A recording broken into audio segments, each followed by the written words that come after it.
ரவி, புதுச்சேரி புதுநகர், அதாவது ரெட்டியார்பாளையம் அருகே உள்ள புதுநகர் பகுதியில் வந்து அதாவது கழிவு நீர் அந்த செப்டிக் டேங்க்ல இருந்து வந்து ஏற்பட்ட விசையில 3 பேர் உயிரிழந்தனர். 2 பேர் வந்து சிகிச்சை பெற்று வீடு திரும்பினர்.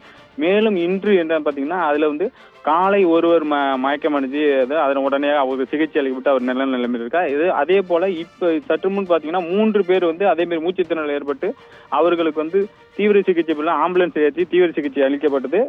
அதே போல பாத்தீங்கன்னா அதனால வந்து பொதுமக்கள் வந்து கடுமையான வாக்குவாதத்தில் வந்து ஈடுபட்டு வராங்க.